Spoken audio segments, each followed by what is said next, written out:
नमस्कार प्यारे बच्चों, स्वागत है आपका अपने YouTube channel success study point पर। तो प्यारे बच्चों, आज से हम अपना न्यू कोर्स जो क्लास 12th का इतिहास का है ये शुरू करने वाले हैं।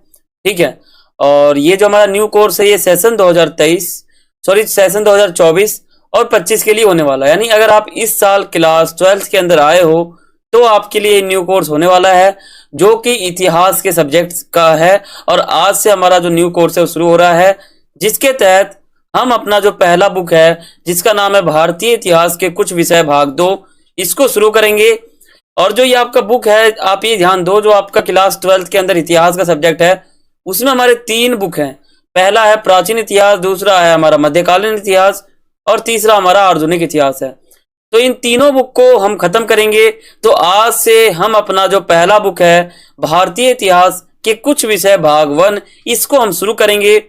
और मैं आपको ये कहना चाहता हूं कि ये जो वीडियो है हमारा, इस वीडियो में हम अपना जो पहला अध्याय है जिसका नाम है ईंटें मनके तथा अस्थियां, इस चैप्टर को आज के इस वीडियो में हम खत्म करेंगे। बहुत ही छोटा हमारा वीडियो होगा, ठीक है, ज्यादा लंबा वीडियो नहीं होगा, लेकिन मैं आपको हर टॉपिक बता दूंगा, एक एक चीज आपको बारीकी से बता दूंगा ताकि आप भूल नहीं सकते हो। और जब आपका 2025 में बोर्ड एग्जाम होगा, सीबीएसई बोर्ड का या फिर अदर बोर्ड का, तो आपका जो ये सिलेबस है बहुत ज्यादा काम आएगा।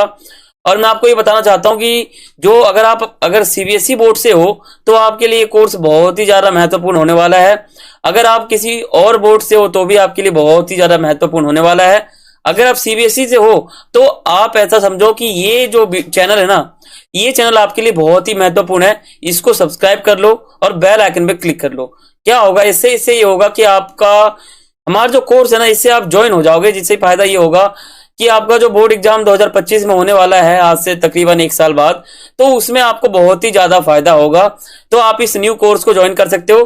तो अब हम क्या करते हैं, हमारा परिचय समाप्त हो गया, अब हम अपने पहले अध्याय को शुरू करते हैं। तो अब और मैं आपको ये बताना चाहूंगा कि मैं आपको जो ये चैप्टर है ना, ये मैं आपको बुक के अकॉर्डिंग कराऊंगा, यानी मैं आपको बुक के अनुसार पढ़ाऊंगा, यानी मैं आपको पीडीएफ के थ्रू पढ़ाऊंगा, यानी पीडीएफ जो होता है उसके तहत आपको पढ़ाऊंगा। ठीक है, इसमें कुछ एनिमेशन नहीं है, कुछ नहीं है, मैं आपको पूरा बुक से पढ़ाऊंगा और जो बुक आपका असली है उसी के अनुसार पढ़ाऊंगा, ताकि आपका कोई भी ऐसा पॉइंट ना हो जो आपके सिलेबस में ना हो। तो अब हम अपने वीडियो को शुरू करते हैं और चैप्टर शुरू करते हैं। तो बच्चों, अब हम अपना जो पहला अध्याय है उसको शुरू करते हैं। तो मैं आपको पहले बता दूं, जो हमारा पहला अध्याय है उसका नाम है ईंटें मनके तथा अस्थियां। और इस अध्याय को शुरू करने से पहले मैं आपको ये कहना चाहता हूं कि जो आपका जो पहला बुक है या आपका जो दूसरा बुक है या जो आपका तीसरा बुक है, इन तीनों बुक को समझने के लिए आपको ईसा पूर्व और ईसवी समझना पड़ेगा। तभी आप जो है इतिहास का जो सिलेबस है उसको खत्म कर सकते हो। ईसवी भी आपको समझना पड़ेगा और ईसा पूर्व भी आपको समझना पड़ेगा, दोनों आपको समझना पड़ेगा, तभी आप जो है इन तीनों बुक को खत्म कर सकते हो। हालांकि क्लास 11th में भी ये ईसा पूर्व का झंझट था, लेकिन वहां पर ज्यादा आपको पता नहीं चल पाया होगा। लेकिन जो 12th क्लास है इसमें ईसा पूर्व इतना गहराई से बताया गया है कि आपको समझना पड़ेगा। अगर आपने ईसा पूर्व और ईसवी के बारे में अगर आपको कुछ नहीं पता और आपने हमारा वीडियो नहीं देखा है, तो आप क्या कर सकते हो कि मैं इस वीडियो के डिस्क्रिप्शन में डाल दूंगा ईसा पूर्व और ईसवी के बीच अंतर वाला वीडियो। तो उस वीडियो को जाके आप देख सकते हो, जिससे क्या होगा कि आपका जो ईसा पूर्व और ईसवी का झंझट है वो समाप्त हो जाएगा। क्योंकि इस अध्याय में ऐसे ऐसे बातें आएंगी, 8000 साल पहले, 5000 साल पहले, 2000 साल पहले, 3000 साल पहले, तो आप हो जाओगे कंफ्यूज। इसलिए मैं आपको कहता हूं कि आप ईसा पूर्व समझ लोगे तो आपको बहुत ही आसान लगेगा। तो यही एक परिचय था और ये जो है आपको समझना बहुत ही जरूरी है। तो ईसा पूर्व आप समझ लेना, वीडियो में डाल दूंगा नीचे और जाके आप देख सकते हो। ठीक है, और चैनल पे नए हो सब्सक्राइब कर लेना। और ये जो हमारा कोर्स है बहुत ही इंपॉर्टेंट है। अब कई बच्चे सोच रहे होंगे कि ये जो है पीडीएफ के थ्रू है, तो ये देखो पीडीएफ के थ्रू है, लेकिन आपको मैं अच्छे से बताऊंगा, आपको समझ में आ जाएगा। ठीक है, किताब है आपका पूरा का पूरा और इसमें आप देखोगे तो आपको समझ में आ जाएगा। बहुत ही सरल और आसान भाषा में आपको कराऊंगा इस चैप्टर को। ठीक है, तो अब क्या करना है, अब आपको एक काम करना है, चैनल को सब्सक्राइब कर लेना है और बेल आइकन पे क्लिक कर लेना है। इससे क्या होगा कि आप हमारे न्यू कोर्स 2024 और 25 को ज्वाइन कर सकते हो, जिससे सीबीएसई बोर्ड का जो आपका एग्जाम है 2025 में वो बहुत ही अच्छा जाएगा।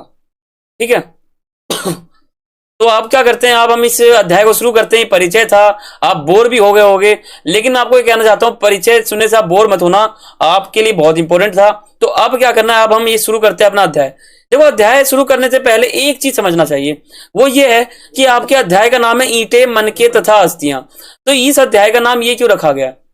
हालांकि इस अध्याय में हम हड़प्पा सभ्यता का इतिहास समझेंगे, लेकिन इसका नाम ईंटें, मनके तथा अस्थियां आखिर क्यों रखा गया?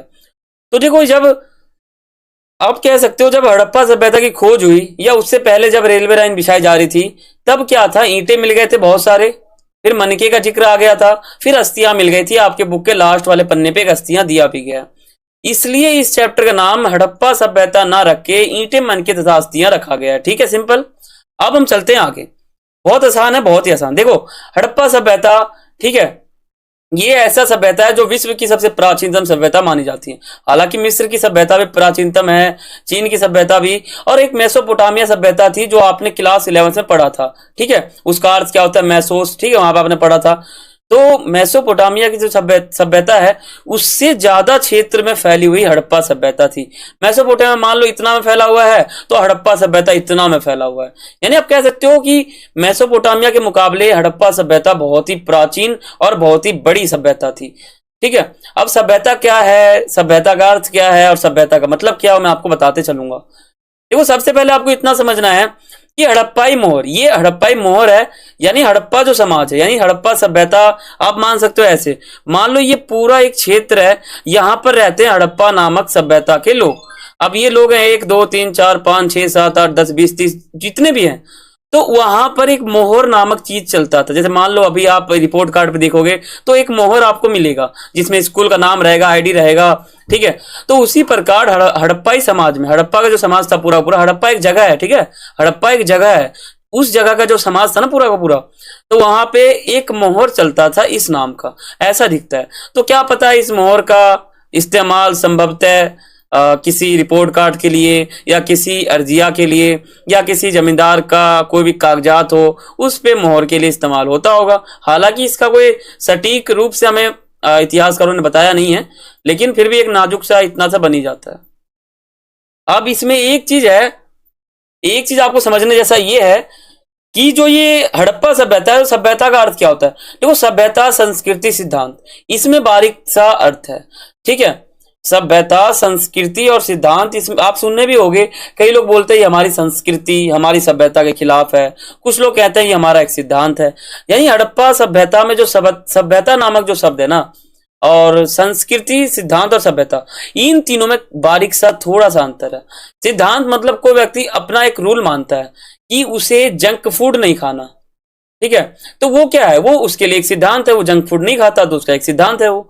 ठीक है, या मान लो उसका कुछ और ही सिद्धांत हो जो और लोग फॉलो ना करते हो, तो वो लोगों की तुलना में इस व्यक्ति का जो सिद्धांत है वो अलग है।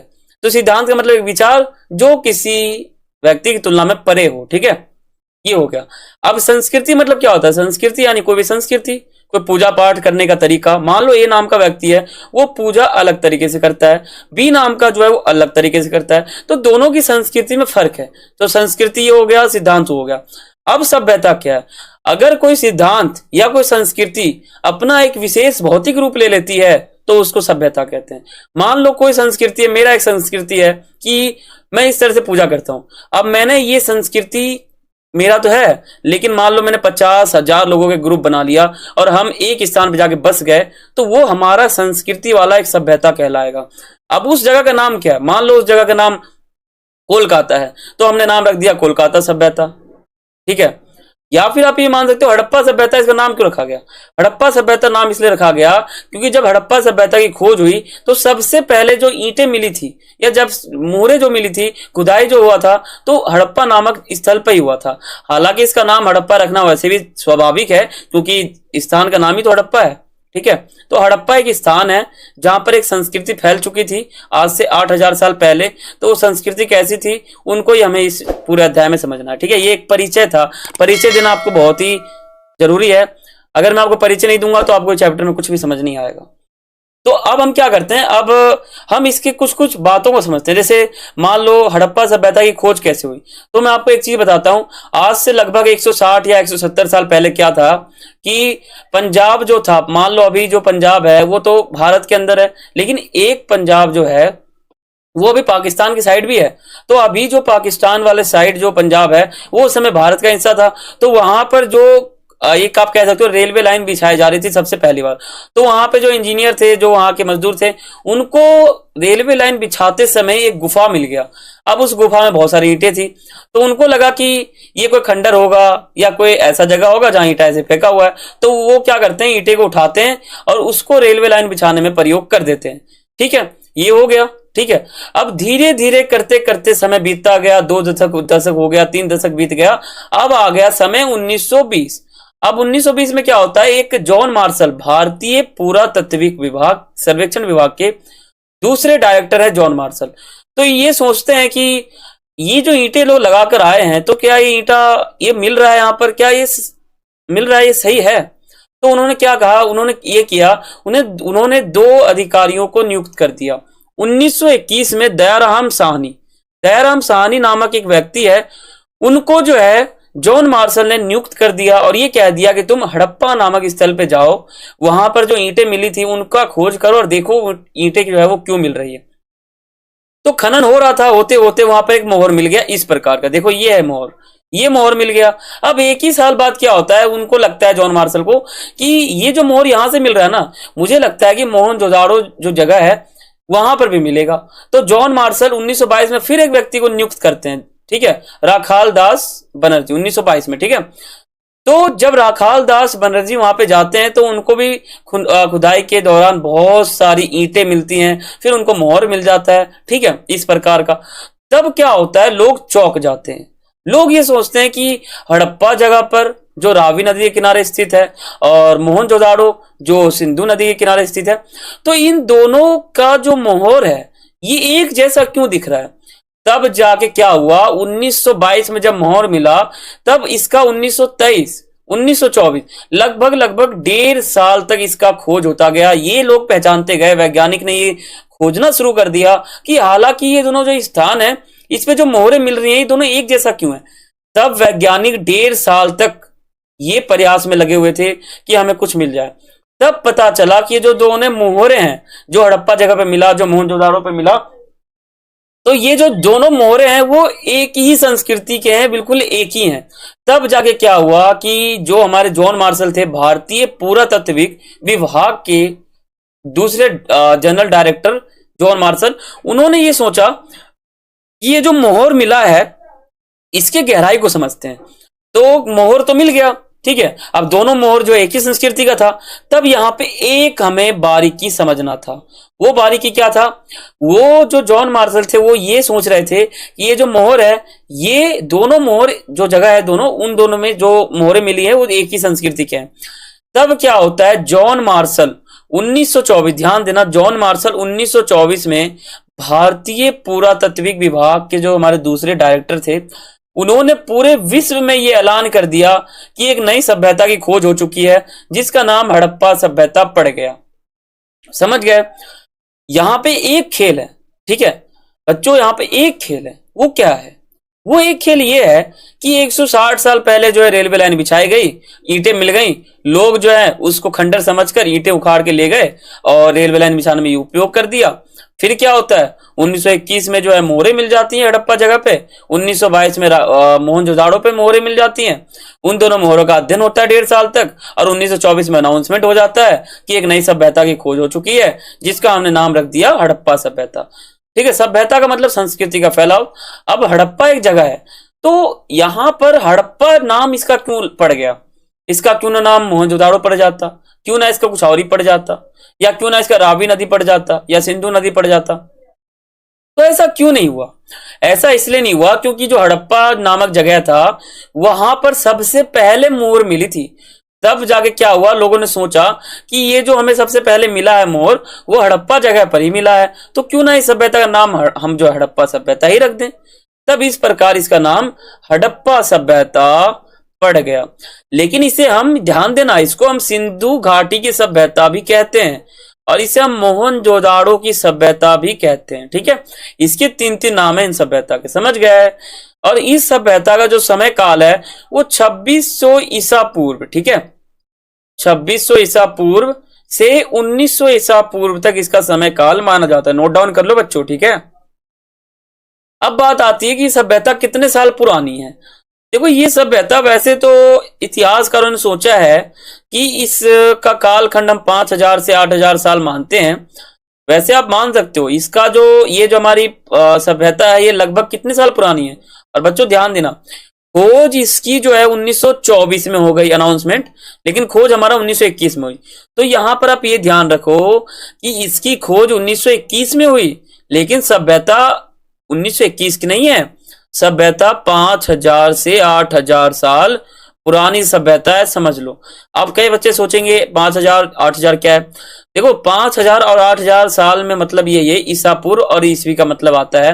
तो आप हमारे वीडियो को देखना, लिंक आपको डिस्क्रिप्शन में मिल जाएगा, ठीक है। डिस्क्रिप्शन में आपको जाकर डाउनलोड कर सकते हो, वीडियो देख सकते हो, ठीक है। उसमें मैंने आपको ईसा पूर्व और ईसवी बता रखा है बहुत ही अच्छे तरीके से। तो ईसा पूर्व ईसवी आप समझ लेना। तो यहां मैं आपको मोटा मोटा बता देता हूं। देखो जो हमारा अभी समय चल रहा है ये 2024 चल रहा है, ठीक है। तो 2024 साल पहले क्या था, सन 0 था, ठीक है। तो 0 में एक व्यक्ति का जन्म होता है, ईसा मसीही। ईसा मसीही, तो ईसा मसीही का जन्म हो जाता है। तब इतिहासकार क्या करते हैं, उसको दो भागों में बांट देते हैं। देखो मान लो यहां पर 4 है, यहां पे 3 है। देखो ईसा मसीह के जन्म से पहले क्या था, समय घटता हुआ आ रहा था। मान लो आज 4 है तो कल जो है 3 हो जाएगा, परसों 2 हो जाएगा। इसी प्रकार समय घटते घटते घटते 0 आ गया। उसी समय ईसा मसीह का जन्म हो गया। तो उसके आगे जो समय आया 1 2 3 4 2000 2024, तो इसको हमने कह दिया क्या, ईसवी। और उससे पहले क्या था, ईसा पूर्व, ठीक है। आप मेरे वीडियो को देख लेना, वहां आप समझ में आ जाएगा आपको। यहां पे आपको समझ नहीं आया होगा तो ठीक है, मैं आपको यहां बता दूंगा तो वीडियो बहुत ही लंबा हो जाएगा, तो आपको अच्छा नहीं लगेगा, ठीक है। तो अब हमने मोटा मोटा ये समझ लिया है, हमारा माइंड इतना ज्यादा क्लियर हो चुका है कि हम इतना समझ चुके हैं कि आखिर ये सभ्यता क्या थी, इसकी खोज कब हुई, कैसे हुई, ठीक है, कैसे परिस्थितियों में हुई, सभी हम जो यहाँ पे समझ चुके हैं। तो अब हम क्या करते हैं, अपना जो पहला टॉपिक यहाँ पर है मोहर, ये लेके चलते हैं। देखो यहां मैं आपको थोड़ा बारीकी बताता हूं। हड़प्पाई मोहर चित्र 1.1, यहां देखो चित्र 1.1 पे एक हड़प्पाई मोहर है, इसको कहते हैं हम हड़प्पाई मोहर, ठीक है। बच्चों बुक से पढ़ा रहा हूं, एक एक बात आपको बता रहे हो, ठीक है। हड़प्पा अथवा सिंधु घाटी सभ्यता की सबसे विशिष्ट पूरा वस्तु है। देखो हड़प्पा या सिंधु घाटी सभ्यता, हड़प्पा कह लो या सिंधु घाटी कह लो, आगे मैं आपको मैप में बताऊंगा। मैप आपके बुक में दे भी रखा है, तो उस मैप के अनुसार मैं आपको बताऊंगा कि ये हड़प्पा कहां पर है, सिंधु घाटी कहां पे, सब आपको बताऊंगा, ठीक है। अभी आप मोटा मोटी ये ध्यान रखो कि हड़प्पा या सिंधु घाटी सभ्यता जो है, इन दोनों का एक ही नाम है, ठीक है। इस सभ्यता को हम 2 नाम से जानते हैं, ठीक है। तो जो ये मोहर है ये हड़प्पा सभ्यता का ही है। ये जो मोहर है सेल खड़ी नामक पत्थर से बनाई जाती थी। पेपर में आ जाए कि ये मोहर किस नामक पत्थर से बनाई जाती थी, तो आप कहना सेल खड़ी नामक पत्थर से ये मोहर जो है बनाई जाती थी, ठीक है। इन मोहरों पर सामान्य रूप से जानवरों का चित्र देखने को मिलता है, ठीक है। ये देखो ये जो आप जानवर देख रहे हो ना, ये जानवर का चित्र आपको इस मोहर पे देखने को मिल रहा है। अगर आपसे ये पूछ ले एग्जाम में कि हड़प्पाई मोहर की किन्हीं 4 विशेषताओं को बताइए, तो आप बता सकते हो कि हड़प्पाई मोहर जो है एक रहस्यमय लिपि है, ठीक है। हड़प्पाई मोहर पे जो लिपि लिखी गई ना ऊपर, ये देखो ये एक रहस्यमय लिपि है, हड़प्पाई लिपि है, ठीक है। मैं आपको आगे बताऊंगा। तो हड़प्पाई मोहर क्या है, ये सेलखड़ी नामक पत्थर से बनाई जाती थी, जिसपे जानवर का चित्र मिला है, ठीक है, जिन्हें अभी तक पढ़ा नहीं गया। देखो इसमें जो अक्षर है ना, अक्षर इसको अभी तक पढ़ा नहीं जा सका। फिर भी हमें इस क्षेत्र में उस समय के लोगों के बारे में, उनके जीवन के बारे में, उनके पूरा वस्तुओं के बारे में, जैसे आवास हो गए, मृद भांड हो गए, आभूषण यानी जो गहना है, जो सोना है वो हो गया, औजार, मोहर, इन सभी के बारे में हमें जानकारी मिल जाती है इस मोहर से, ठीक है।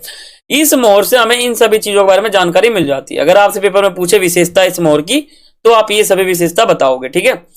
और बाकी ये सब होंगे आप यहां पढ़ सकते हो, ठीक है। अब बात करते हैं ये टॉपिक। देखो पारिभाषिक शब्द स्थान काल, इसमें क्या बताया गया, इसमें ही बताया गया कि हड़प्पा सभ्यता का क्या शब्द है, मतलब इसका अर्थ क्या है, स्थान काल सब बताया गया। देखो सिंधु घाटी सभ्यता को हड़प्पा संस्कृति भी कहा जाता है, हड़प्पा सभ्यता कह लो या हड़प्पा संस्कृति कह लो, ठीक है। पुरातत्विद संस्कृति शब्द का प्रयोग पूरा वस्तुओं के ऐसे समूह के लिए करते हैं जो विशिष्ट शैली में होते हैं, ठीक है। और सामान्यतः एक साथ एक विशेष भौगोलिक क्षेत्र तथा कालखंड से संबंध पाए जाते हैं। हड़प्पा सभ्यता के संदर्भ में इन विशिष्ट पूरा वस्तुओं में मोहरे, ठीक है, मन के बाट, पत्थर, फलक, ठीक है, तो ये सभी जो है पकी हुई मिट्टी, ये सभी हमें यहाँ पर सम्मिलित है। ठीक है, देखो ये जो वस्तुएं हैं, ठीक है, ये हमें अफगानिस्तान, जम्मू कश्मीर, बलूचिस्तान, पाकिस्तान, ठीक है, गुजरात, इन सभी क्षेत्र से मिले हैं। कौन कौन से? मोहरे, मन के बाट, पत्थर और फलक। ये फलक ही है, ठीक है। तो देखो एक दूसरे से लंबी दूरी पर स्थित है। जैसे मान लो ये चीज है, ये हमें मिलता है किसी और जगह से, ये मिलता है किसी और जगह से, ये मिलता है किसी और जगह से, यानी हर चीज जो मिल रहा है उसकी दूरी काफी लंबी है। इस सभ्यता का नामकरण हड़प्पा नामक स्थान, जहां यह संस्कृति फैली पहली बार जो है खोजी गई थी, वहां से मिला है, या वहां से नाम पड़ा है। ठीक है, इसका काल निर्धारण जो है लगभग 2600 ईसा पूर्व से 1900 ईसा पूर्व करा गया है। ठीक है, के बीच का ही इसका विकास हुआ था, फिर ये नष्ट हो जाता है, वैदिक सभ्यता आगे आ जाती है। ठीक है, इस क्षेत्र में इस सभ्यता से पहले और बाद में भी कई संस्कृतियां अस्तित्व में आई थी। ठीक है, जिन्हें क्रमशः आरंभिक तथा परवर्ती हड़प्पा कहा जा गया था। ठीक है, इन संस्कृतियों से हड़प्पा सभ्यता को अलग करने के लिए कभी कभी इसे विकसित हड़प्पा संस्कृति भी कहा जाता है। यहां पे आपको बारीक सा यही समझना था कि हड़प्पा सभ्यता का क्या कालखंड है, क्या उसका जो है पृष्ठभूमि है, क्या उसमें वस्तुएं मिली हैं, ठीक है, और इसका ये नाम क्यों रखा गया है, और ये मोहर की विशेषता क्या है, वो आपके सामने लिखा हुआ है। इस सिलखड़ी नामक पत्थर से बनाई जाती थी, जानवरों को चित्र था, लिपि रहस्यमयी है। तो ये सभी विशेषता आप बता सकते हो।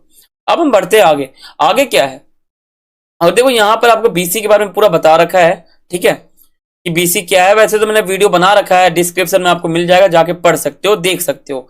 तो हम इस डायग्राम पे नहीं जाते हैं, हम सीधा अब हम समझते हैं मैप के।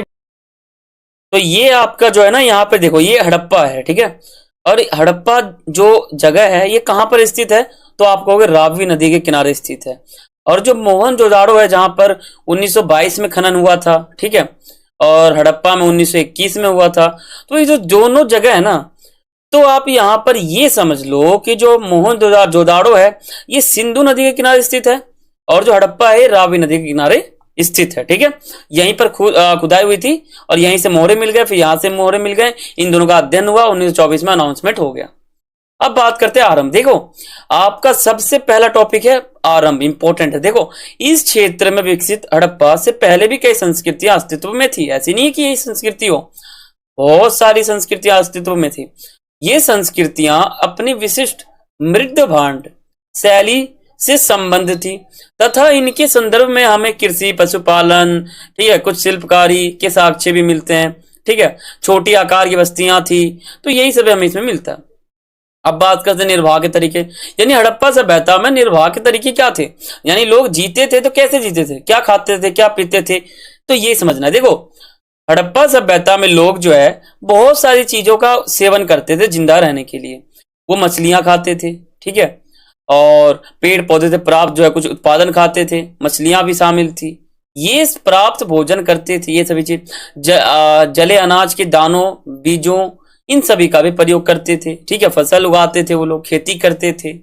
ठीक है, तो यही सभी इनका निर्वाह के तरीके था। आप बता सकते हो कि मछली खाते थे, ठीक है, मांस खाते थे, पेड़ पौधे से प्राप्त भोजन खाते थे, ठीक है, और बाकी लकड़ियों का प्रयोग करते थे।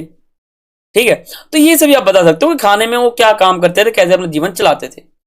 और देखो सिंधु नदी, ये जो हम कह सकते हो हड़प्पा सभ्यता में कुल बस्तियां यहाँ पर आपके सामने लिखी हैं, चोलिस्तान में ये सभी आपके लिखे हुए हैं। देखो हड़प्पा स्थलों में मिले अनाज, गेहूं, वो गेहूं का प्रयोग करते थे निर्वाह के तरीके में, जौ का प्रयोग करते थे, दाल का, सफेद चना का, तिल का, बाजरे का, ठीक है, चावल का, सभी।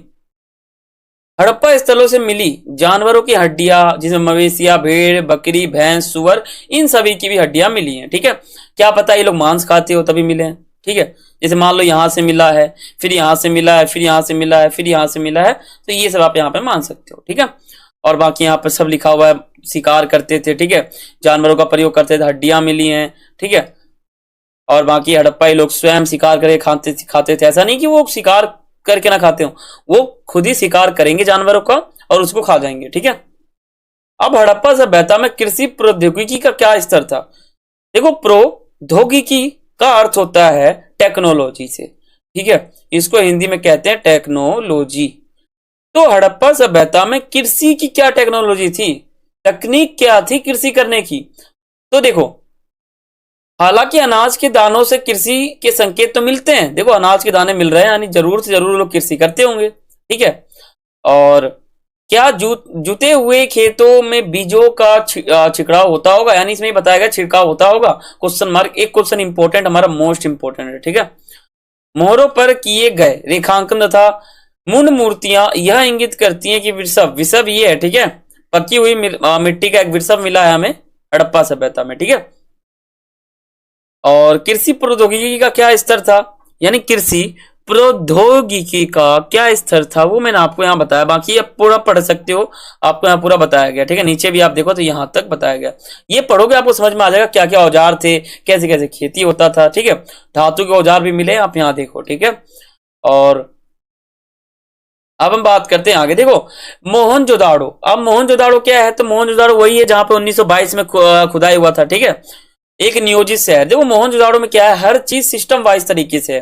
ठीक है, इसको हम दो भागों में बांटते हैं। पहला होता है हमारा निचला शहर जो नीचे होता है, और दूसरा होता है दुर्ग। ठीक है, तो मोहनजोदाड़ो के बारे में बता सकते हो कि एक नियोजित शहर था। इसमें सभी प्रकार के स्थल जो है एकदम अच्छे से थे। ठीक है, व्यवस्थित थे। ठीक है, अब इसे हम दो भागों में बांटते हैं, एक दुर्ग, एक निचला शहर।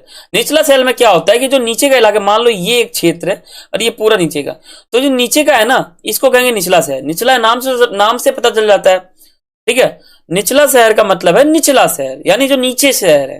ठीक है, डाउन सिटी इंग्लिश में कहते हैं इसको, निचला शहर। अब दुर्ग जो है ऊपर का, यानी जो ऊपर का क्षेत्र है नहीं वाला, इसको हम दुर्ग कहेंगे। नीचे का जो है इसको हम निचला शहर कहेंगे। ठीक है, अब हम चलते हैं आगे।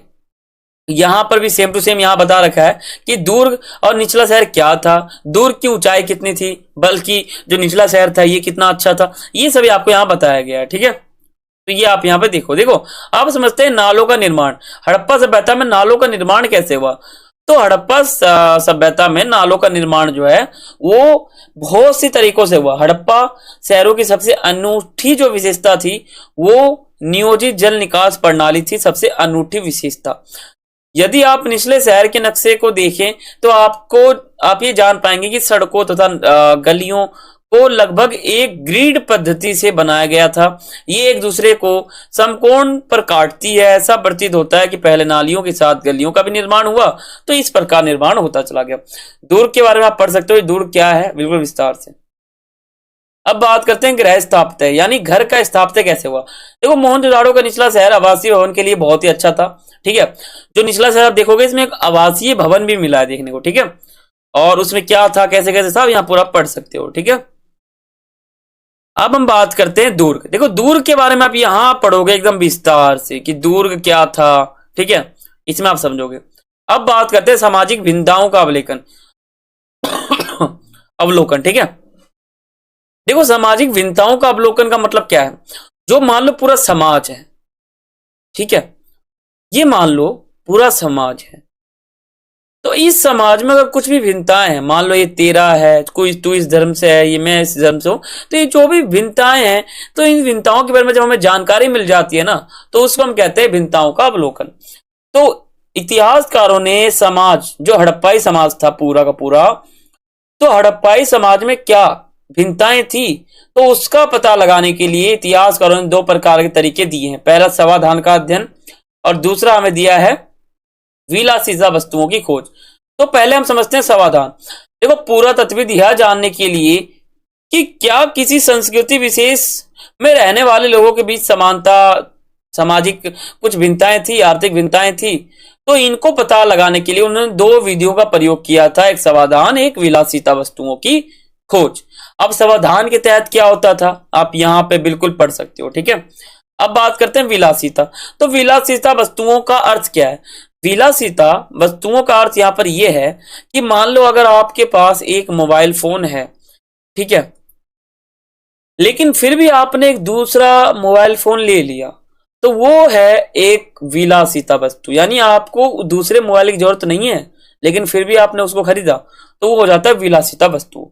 तो इस प्रकार से जानकारी एकत्र किया गया। ठीक है, ये पूरा पढ़ सकते हो आप, विलासिता वस्तुओं के बारे में है।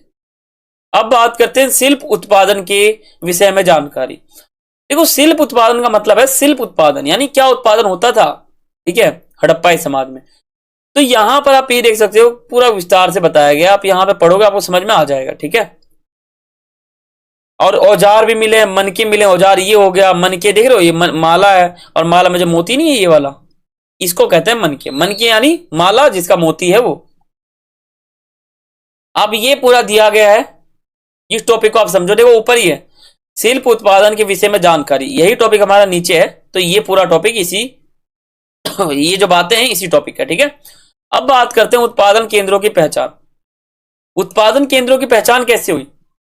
शिल्प उत्पादन के केंद्रों की पहचान के लिए पूरा तत्विद सामान्यतः निम्नलिखित को ढूंढते हैं। ठीक है, प्रस्तर, पिंड, पूरे, शक तथा तांबा, अयस्क जैसा कोई कच्चा औजार है, इन सब के बारे में बात करते हैं।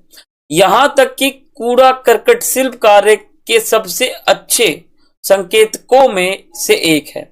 उदाहरण के लिए आप मान सकते हो, यदि वस्तुओं के निर्माण के लिए शक अथवा पत्थर को काटा जाता है तो इन पदार्थों के टुकड़े कूड़े के रूप में उत्पादन किए जाते हैं। ठीक है, अब माल प्राप्त करने की नीतियां क्या थी, यानी माल कैसे प्राप्त होता था, तो इसकी नीतियां क्या थी, तो ये आप यहां पढ़ सकते हो। अब बात करते हैं उपमहाद्वीप तथा उससे आगे से आने वाला माल। देखो, उपमहाद्वीप क्या है कि एक जगह है, वहां से आगे वाला जो माल है, मान लो हड़प्पा कहां पर है, यहां पर है, उपमहाद्वीप कहां पर है, ऊपर है। तो उपमहाद्वीप से जो सामान हड़प्पा पे आ रहा है, तो इससे आगे यानी उपमहाद्वीप से आगे कौन से देश आते हैं जहां से सामान यहां पर आ रहा है, तो इसको समझना है। ठीक है, देखो ये आप पूरा पढ़ो और आपको समझ में आ जाएगा। मैं नहीं पढ़ रहा हूं क्योंकि अगर मैं पढ़ूंगा तो आपका ये वीडियो बहुत ही लंबा हो जाएगा। देखो, ये है भूमध्य सागर, यहां है था हमारा मेसोपोटामिया, ठीक है, अरुक, उर, तिलमुर, ठीक है, ये सभी जगह है। अब बात करते हैं सुदूर क्षेत्रों से संपर्क, यानी सुदूर क्षेत्रों से संपर्क किस प्रकार से हुआ। ओमान से मिला एक हड़प्पा मर्तबान भी था। ठीक है, तो यहां आप पढ़ सकते हो, हाल ही में हुई पुरातात्विक खोजें इंगित करती हैं कि तांबा संभवतः अरब प्रायद्वीप के दक्षिण पूर्व छार पर स्थित ओमान से लिया जाता था। रासायनिक विश्लेषण दर्शाते हैं कि ओमानी जो तांबा यानी ओमान से जो मिला हुआ तांबा है, वो हड़प्पाई पूरा वस्तुओं दोनों में निकल के अंश मिले हैं, जो दोनों के साझा उद्भव की ओर संकेत करते हैं, संपर्क के और भी संकेत करते हैं। ठीक है, एक विशिष्ट प्रकार का पात्र अर्थात एक मर्तबान मिला है हमें। ठीक है, अब देखो यहां पर क्या है, तीसरी सह शताब्दी। अब शताब्दी क्या होता है, देखो शताब्दी क्या होता है, सह शताब्दी क्या होता है, दशक क्या होता है, ईस्वी क्या होता है, ईसा पूर्व क्या होता है, सभी का एक प्रॉपर वीडियो, तकरीबन 2 वीडियो है, पहला वीडियो और दूसरा वीडियो, ये दोनों आपको इस वीडियो के डिस्क्रिप्शन में मिल जाएगा, जाके आप चेक कर सकते हो। ठीक है, तो ये आप यहां पूरा पढ़ो, ये आपको यहां बताया गया। ठीक है, अब बात करते हैं मोहरे लिपि और बाट। देखो हड़प्पाई मोहर ऐसा है, अब आप इस लिपि को देखो और सोचो, ये लिपि आपको कैसा लग रहा है, ये लिपि चित्र नहीं लगता, ये चक्का है, ये जो है कुछ और है, यानी पूरा चित्र लग रहा है, पूरा चित्र। तो आप कह सकते हो हड़प्पाई जो लिपि है ना, हड़प्पाई लिपि, वो बहुत ही रहस्यमय लिपि है, उसका अर्थ आज तक नहीं निकाला गया जीवन में। 8000 साल हो गए, अभी तक अर्थ नहीं निकाला गया हड़प्पाई लिपि का, कोई पढ़ ही नहीं पाया इसको, इस लिपि को पहचान ही नहीं पाया कोई। ठीक है, तो आप समझते हैं मोहरे और मुद्रांकन। देखो मोहरे और मुद्रांकन का प्रयोग लंबी दूरी के संपर्कों को सुविधाजनक बनाने के लिए किया जाता था। मोहरे और मुद्रांकन का मतलब क्या है, देखो मुद्रांकन मतलब मान लो कोई आपको थैली देता है तो उस पर आपको एक मोहर मिल जाएगा। अगर कोई व्यक्ति उस थैली को खोल देता है रास्ते में तो वो हमें दिख जाता है। मान लो मैंने आपको एक दिया थैली मोहर लगा के, आपको पहुंचाना है किसी जगह पे, अगर वो सील नहीं टूटा है ना तो समझ जाओ वो मोहर या फिर वो जो थैला है वो सही सलामत पहुंच गया। तो ये यहां बताया गया है। अब बात करते हैं एक रहस्यमय लिपि। सामान्यतः हड़प्पाई मोहरों पर एक पंक्ति में लिखा है, जो मान लो देखो ये हड़प्पाई लिपि जो एक पंक्ति के रूप में देखने को मिलता है। तो इससे हमें ज्यादा जानकारी नहीं मिलती, और ये जो एक रहस्यमय भी लिपि है, ठीक है। अधिकांश जो अभिलेख है ना, ये हमें यह बताते हैं कि इसमें लगभग जो है 26 चिन्ह है, ठीक है। 375 से 400 के बीच चिन्ह है, ठीक है।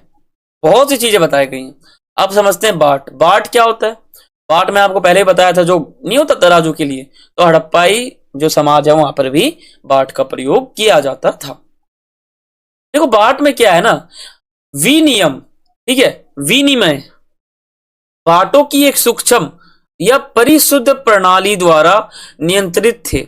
ये बाट सामान्यतः चर्ट नामक पत्थर से बनाए जाते थे। जो आप ये समझो, बाट जो है ना, बाट चर्ट नामक पत्थर से बनाए जाते थे। आमतौर पर ये जो है किसी भी तरह का निशान घनाकार का था, यानी आप कह सकते हो ये कुछ ना कुछ दशमलव जैसा, मानदंड, आभूषण, तराजू, इस प्रकार के चित्र आपको ऊपर इस लिपि में मिलते हैं। ये हड़प्पाई लिपि है जो यहां पर है, ठीक है। अब बात करते हैं प्राचीन सत्ता। क्या हड़प्पाई समाज में जो प्राचीन सभ्यता है उसमें क्या राजा का शासन होता होगा? तो देखो, हालांकि राजा के शासन का कोई प्रमाण नहीं मिला यहां पर यह बताया गया है कि एक हमें पुरोहित राजा की मूर्ति मिली है जिसे प्रसाद की संज्ञा दी गई थी, यानी प्रसाद राजा का नाम दिया गया था। तो ये एक मूर्ति है। तो इसमें यही बताया गया इस पूरे टॉपिक में कि हड़प्पाई समाज में शासन का पता नहीं चल पाया है, लेकिन हमें जो है एक गुफा में जो है एक हमें मिला है ये पत्थर, जिससे ये लगता है कि क्या पता राजा का शासन होता होगा।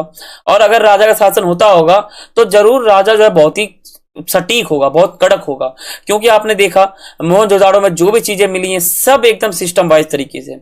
अब जाहिर सी बात है, राजा अगर सख्त होगा तो हर चीज जो है अच्छा ही होगा।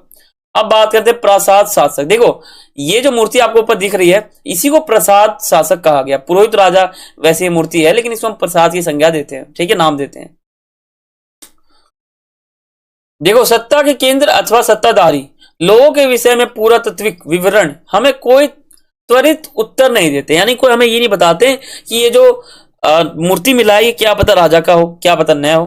तो ये सभी यहाँ पे देखो, और यहाँ ये भी बताया गया है मेसोपोटामिया का जो सभ्यता है वहां पे राजा था, ठीक है, बल्कि वो छोटे लेवल पे। जाहिर सी बात है, आप यहाँ पे एक चीज समझो, जब मेसोपोटामिया इतने छोटे से जगह पर है और हड़प्पा सभ्यता इतने विशाल जगह पे है, तो जब मेसोपोटामिया में राजा का शासन होता है तो क्या हड़प्पा में नहीं होता होगा? आप ही सोचो, बिल्कुल होता होगा, है ना।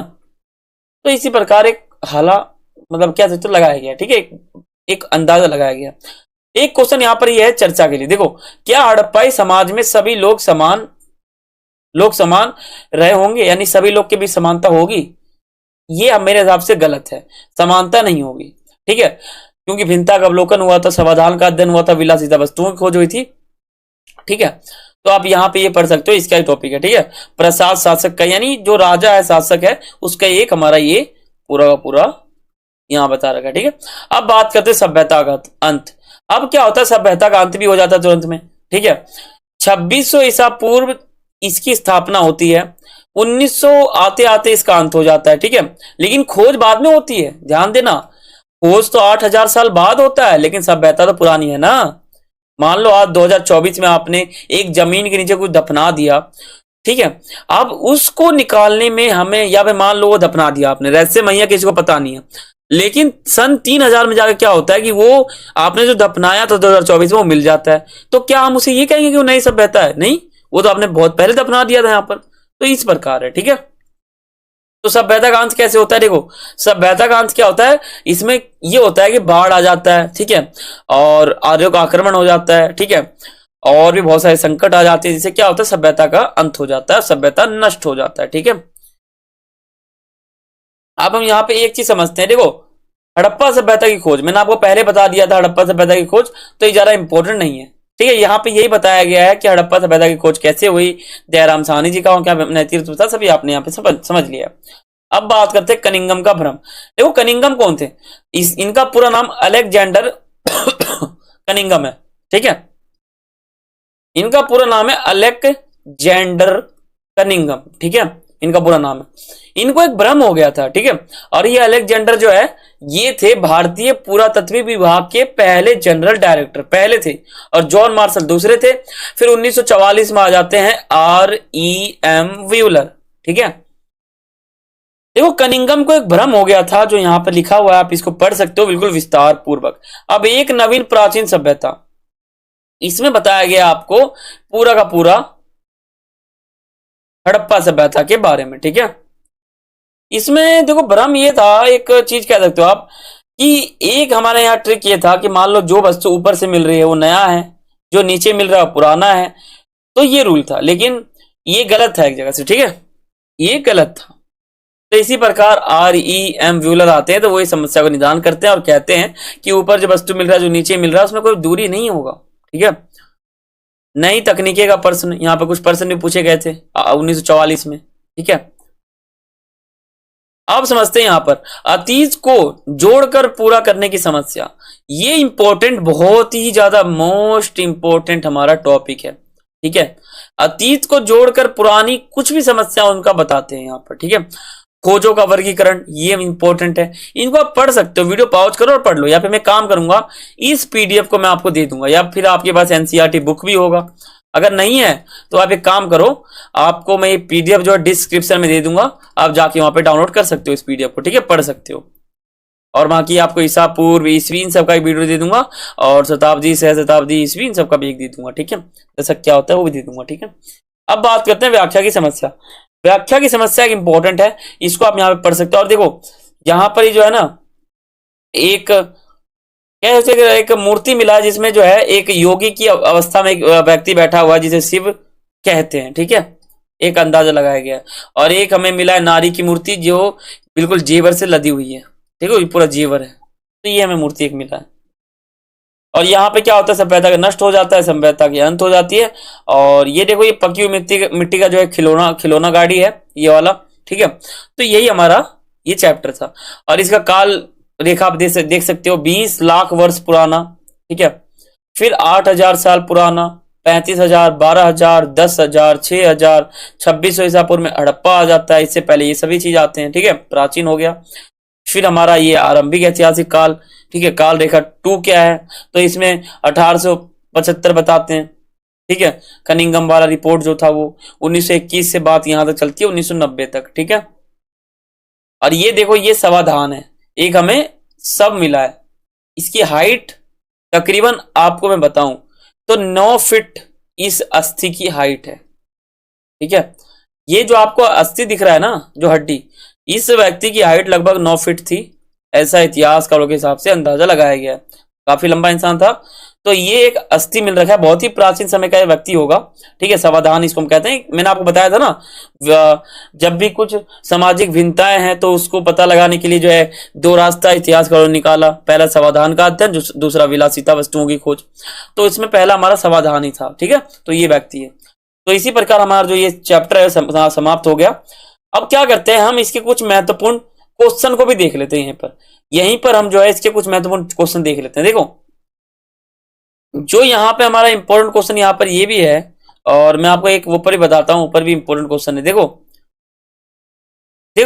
एक पूछा गया है, हड़प्पा सभ्यता के शहरों में लोगों को उपलब्ध भोजन सामग्री का सूची बनाइए, इन वस्तुओं को उपलब्ध कराने वाले समूहों की पहचान कीजिए। इसमें बताया जा रहा है कि हड़प्पा सभ्यता में लोगों को भोजन मिलता था, तो उसको एक चित्र बनाओ, और वो जो है भोजन किस समूह द्वारा मिलता था, कैसे मिलता था, वो बताना है। दूसरा भी आसान, तीसरा भी आसान, इसी प्रकार आपको यहाँ पे मिल रहा है। अगर आप मेरे इस वीडियो को गौर से देखोगे, हर टॉपिक समझोगे, हालांकि मैंने आपको टॉपिक ज्यादा नहीं बताया है क्योंकि वीडियो लंबा हो जाएगा, तो आप हर चीज समझो तभी आपको क्वेश्चन कर पाओगे, ठीक है। तो यहाँ पर हमारा चैप्टर भी समाप्त हो जाता है। छोटे वीडियो में मैंने आपको बताया है, और बाकी मोस्ट इंपोर्टेंट क्वेश्चन आपके सामने लिखे भी हैं, तो इनको आप पढ़ सकते हो। ये मानचित्र कार्य का है और ये परियोजना कार्य के लिए कुछ टॉपिक है, ठीक है। तो ये वीडियो बहुत ही अच्छा था। अगर आपको सेशन 2024-25 में अच्छे नंबर लाने हैं, ठीक है, तो आप बहुत ही अच्छे से करना। और ये जो कोर्स है मैं खास करके सीबीएसई बोर्ड वालों के लिए करवा रहा हूं। इसे वैसे अन्य बोर्ड भी देख सकते हैं, ठीक है, आरबीएसई, ठीक है, बहुत सारे बोर्ड हैं, यूपी बोर्ड, कोई भी बोर्ड देख सकते हैं। अगर आपके यहाँ एनसीईआरटी बुक फॉलो होता है ना, तो आप किसी भी बोर्ड से हो, लेकिन आप इस कोर्स को ज्वाइन कर सकते हो। अगर आप सीबीएसई बोर्ड से हो तो आपको ज्वाइन करना ही है, क्योंकि सेशन 2024-25 सीबीएसई बोर्ड के लिए मैंने न्यू कोर्स स्टार्ट किया है। ठीक है, पूरे यूट्यूब पे आपको अभी वीडियो नहीं मिलेगा, लेकिन मैंने आपको सबसे पहले वीडियो आपके लिए प्रोवाइड करवा दिया है और न्यू कोर्स हमने स्टार्ट भी करा दिया है। तो मैं आशा करता हूं आपको ये पूरा चैप्टर बहुत ही आसान तरीके से समझ में आया होगा। अगर आया है तो चैनल को सब्सक्राइब कर लेना और बेल आइकन का जो घंटा होता है ना, घंटा, उसको ऑल पे सेट कर लेना। ठीक है, और वीडियो को एक लाइक करना। ठीक है, और सब्सक्राइब करके जाना ताकि हमारे न्यू कोर्स को आप ज्वाइन कर सको।